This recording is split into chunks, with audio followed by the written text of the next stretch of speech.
Tonight on Airline, a passenger owns up. You know, I'm so mad, I'm past mad. Kevin brews up. We bought a new kettle, so the chances are she'll be coming to our office. And Katrina gets the results of her scan.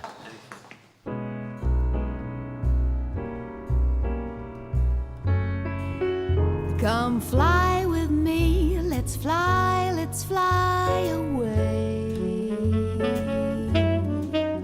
If you can use some exotic booze, there's a bar in far Bombay. Come fly with me, let's fly away. 6 a.m. in Luton, and it's a foggy start, and it's disrupted incoming flights. 10 a.m, the sun's beating down, but the outlook's still murky for Dean Jacobs, who's landed late from Edinburgh. They aren't willing to do anything. They said it's not their fault because the airline, because it was foggy, so it wasn't the airline's fault, it was God's fault. And not only that, they've lost my bag. So I'm waiting right now for over an hour for my bag. This just topped everything off. He was en route to his best friend's wedding in Poland, but there's no way he'll make it to the church on time.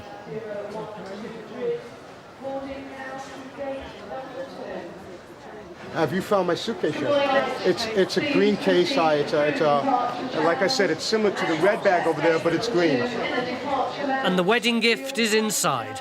It's a gold figurine. Which I'm sure easyJet won't take responsibility for.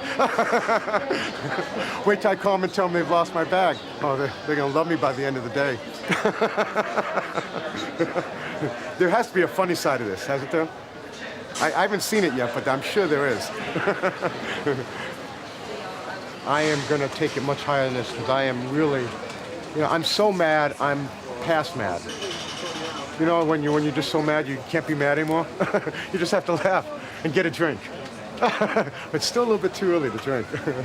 But so that's where I'm at now. It's a big day in Liverpool. The Queen will be arriving later on to fly back to London. Kitty Hawk 5, Little Land, runway 27, surface wind 280, 10 knots. Her carriage, a BAE 146, is about to touch down.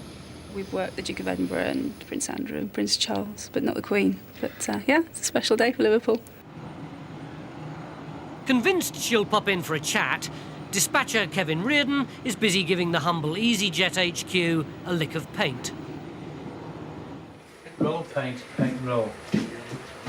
Right, we'll start here. No, we'll start there.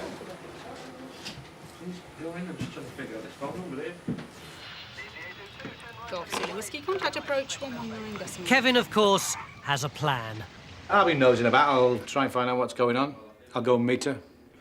See if she wants to go up, look at my paint. She might come and have a cup of tea with me. You don't know, do you? And if they ask me to do this in between flights, I don't mind doing it.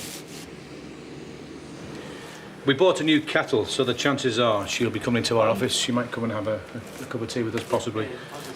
So we thought we'd paint the cabin the same colour as her corgis. Should try and keep her happy, you know. Actually, that is the corgis. They've been in the blend. This is puree of Queen's corgis. Back at the easyJet sales desk, the depression is lifting for Dean.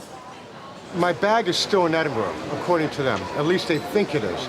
So what they're going to do now is they're going to put it on a plane and fly it down here for me. My bag should arrive, they said, about 2:45 in the afternoon. But they really aren't sure if that's my bag, and they don't really know where my bag is. It could be Barcelona, Amsterdam, could be anywhere. I have the wedding gift in my bag, money, traveler's checks, which of course are refundable, credit cards, and a number of other things. Once again, I am between a rock and a hard place. I don't know what to do. Over in check-in, Ches the Rottweiler is en route to Dublin. Come here. After a bit of ham, what's yours? But before he embarks on the 300-mile flight, there's the last few feet in his box to negotiate. There's the swimming games. Come here. easyJet have set up shop in Northern Ireland. Well, almost. It's the day of the maiden flight from Belfast to Luton, and there's a way to go before the show's on the road. The posters are too big. We can't cut them down even to fit, so we're going to go without, which is a great shame and heartbreaking. It's really just won't be our easyJet desks. The planes seem a little small, and the orange screens are a trifle green around the gills. But a familiar face is on hand from Luton to make sure the full flight checks in smoothly. It's quite a nice airport, actually. A bit confusing because we've been through the same door about 20 different times on different routes, so when we run from here to departures tonight, I don't know what route we're going to go. I don't know how we're going to find it. Well, it'll be all right. It's quite nice, though. A lot more checking distance will be here. So, Does it feel like a calm before the storm, do you reckon? no, it'll be easy. No problem. We're speedies. Done quickly and efficiently, as always. There should be one down there.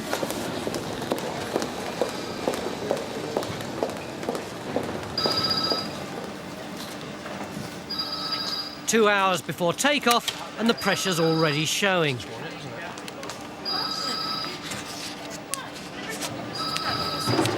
I'll get some sellotape for I knew that was going to happen. I knew it. Hello? John, we're on 5113, darling. Yeah. Try on 5113. Oh, someone's just turned up. Goodbye. Oh, no, no, it's all right. Disregard. I got excited. It wasn't our desk.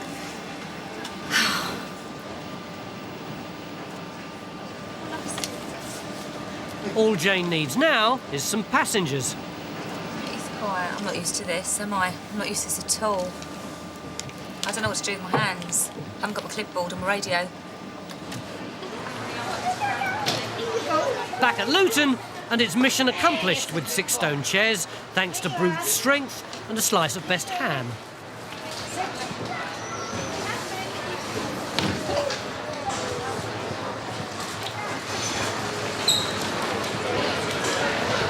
All right, pet.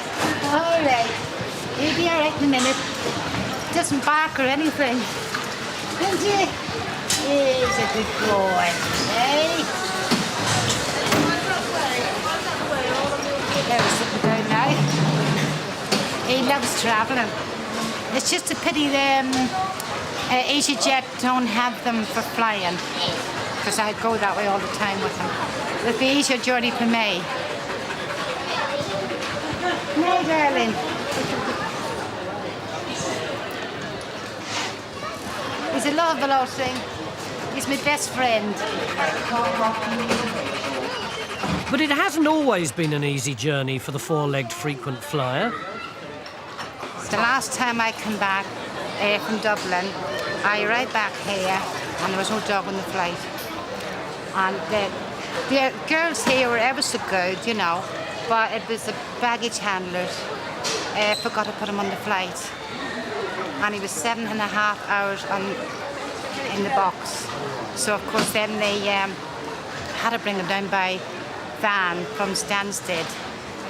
And as soon as he got out, he was sick. But then that was all the travelling. Yeah, you're sitting over there.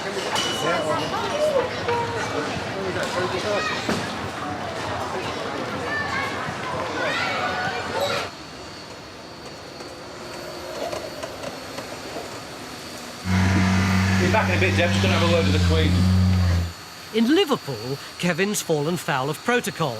He's been banished to the sidelines for the royal show. I think it's a bit strange, really, that I work at this airport. This is my full-time job, and I work out on that apron all the time. But at times like this, we're not allowed to walk out there because the Queen is departing. It would be nice to show our respect to the Queen if we could go out and say, hello, how are you? It's nice to meet you. But that's not the law of the land, unfortunately. We're not allowed to meet the Queen. Kevin's also concerned that the royal party aren't wearing standard issue high visibility jackets. I think they should wear them, quite honestly. We don't want these people getting run over, do we? 747's going past. Luckily, there's not much chance of a jumbo jet missing one eye-catching outfit. We could have, say, put a couple of high-vis stripes over a hat, and it would have all blended in quite nicely.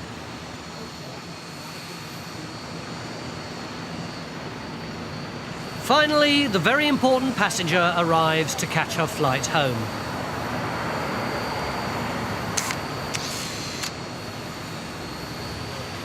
There she is in lemon.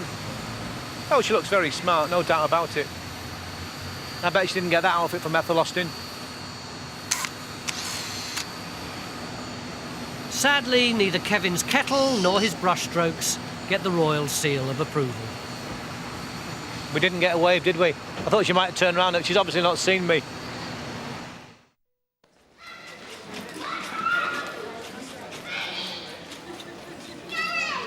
Back in Belfast, and Jane's still waiting for some passengers for easyJet's first flight to Luton.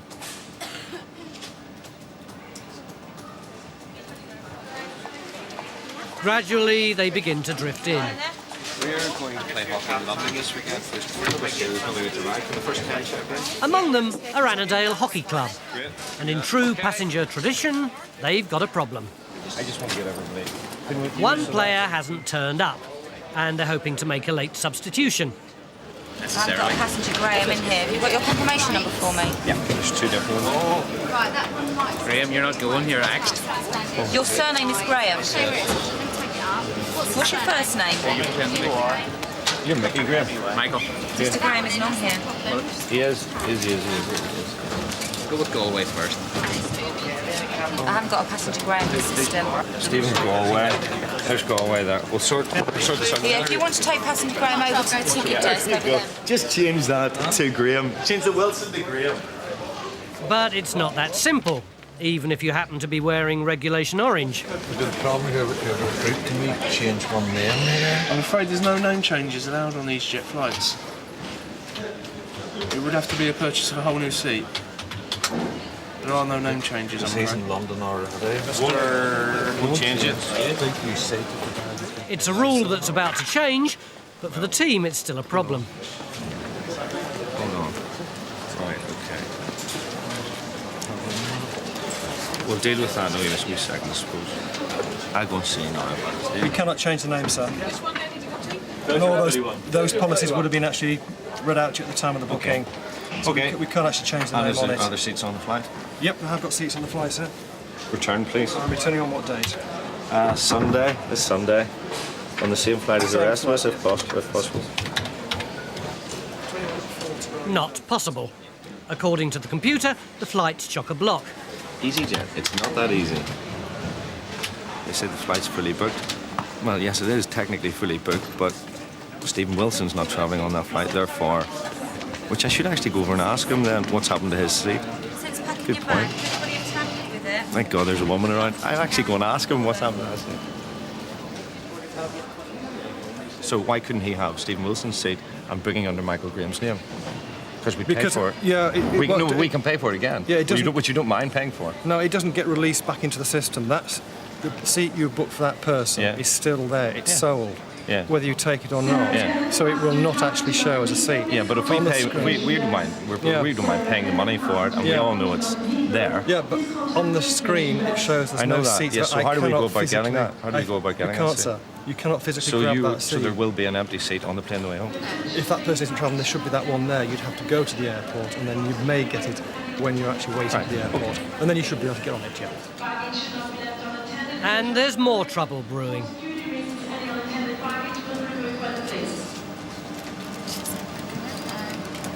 They may have just forgot to put it on. Which is a bit I'm not silly, checking it if they haven't. Well, no, it's a bit dodgy, isn't it? And it's sitting outside nowadays. How would someone ring you here if needed you urgently? You'd have to call that number there, sir. And if I can ask them to be through to Belfast International Airport to Richard Griffiths, they could No, you won't do that. You can only contact that number. Why can't I ring you here? Because I won't be here, sir. You said to me a minute ago you'd I'm be here for until a few tomorrow days. morning. That'll do. Then I'll be going back. Right, well, where will you be? And I'll have a contact number there. Because you know what's exactly That is the number of our local office in Luton, sir. Okay. If you ring that number, you'll get me on that number there when I'm back in Luton. Right, that's fine. Okay. That's great. Right, okay. I'll see what I can do for you on that. Good. Right. Let's hope he does.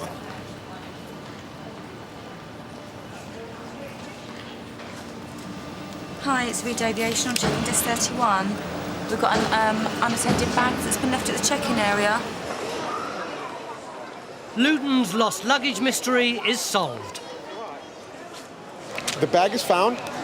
Well done. I'm happy.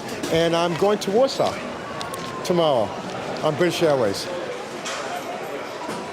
So that's sorted then. It's funny. I came back to the desk about an hour ago to rebook a flight to Poland via Heathrow, British Airways to Warsaw. And I was informed by this really kind lady behind the desk that my bag has appeared. And I said, well, you just told me a half an hour ago that my bag was in Edinburgh. And she goes, yes, but a passenger had picked it up and mistakenly took it for theirs and brought it back to the airport. I said, but didn't this gentleman just say that my bag was flying from Edinburgh to Luton here? That my bag was en route. That's why I'm sitting here waiting for my bag. And she said, no, your bag's in our back office. Excuse me, do you have the bag in the office too? Yes, please. Hold on. Let me help you with that. I know what I have in here. It does weigh a ton. Did you put more in it? Gold, hopefully. My bag. Finally, my bag has arrived. Now, supposedly this bag was in Edinburgh. It came down to Luton, went back to Edinburgh, and now it's back here in Luton. The wedding's today. He'll get his gift tomorrow. I'm flying to Warsaw tomorrow, and all ends up, happily, I guess. Just check to see if the wedding present's there. I shall. Mm-hmm.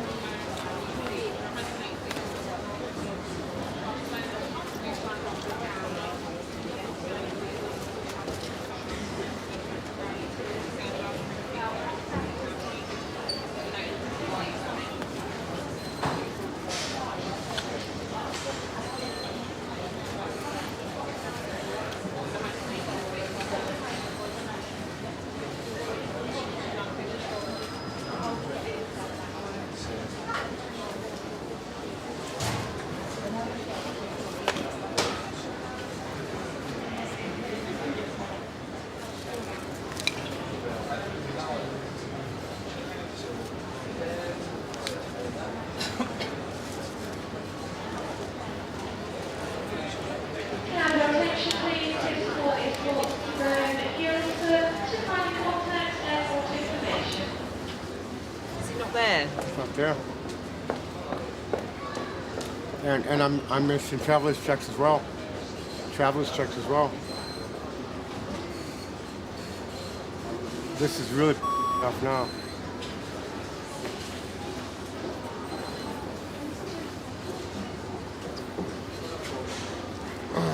This is like a comedy of errors, isn't it? And from one up to the next. It's been a week since easyJet check-in assistant Katrina had a scan of her cancer tumour.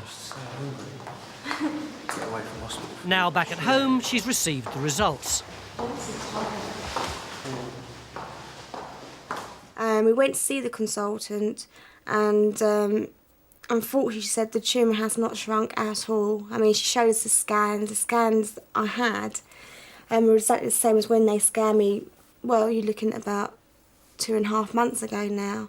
I mean, the good thing is it obviously hasn't grown anymore, but it has not, the size has not differed in any other way. You know, it's not got any smaller.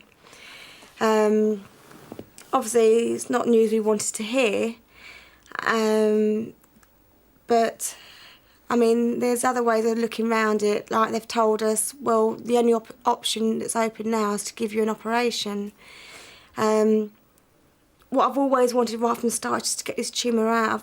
You know, I don't feel right with knowing there's something in there. Not that I can feel it half the time, but I don't feel right. So, you know, they're going to be removing it on Tuesday. It's going to be a long... They're looking probably between 8 and 12 hours, it could be, I guess. But there is just one thing that we just found out recently, and that was I keep getting shortness of breath. You know, I was getting tired easy, but I usually get shortness of breath, like when I go up the stairs and I get out of breath and that. And obviously I told the consultant this. It looks like on their scan they're not quite sure whether the tumour itself is growing into my diaphragm up to my lung, or whether it's just pushing against my diaphragm and my lung. I don't know how she does it. I know that I probably couldn't do it, but you have to do things in life that you don't like. And I know that it make Katrina a stronger person, even more.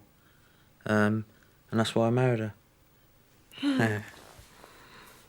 I mean, I know it. Julian's saying all that.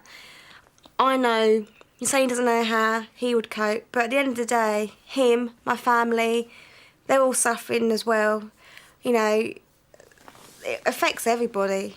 It doesn't just affect the person that has the cancer, it does affect everybody. So in a way, you and my mum and dad and everyone, you have suffered it.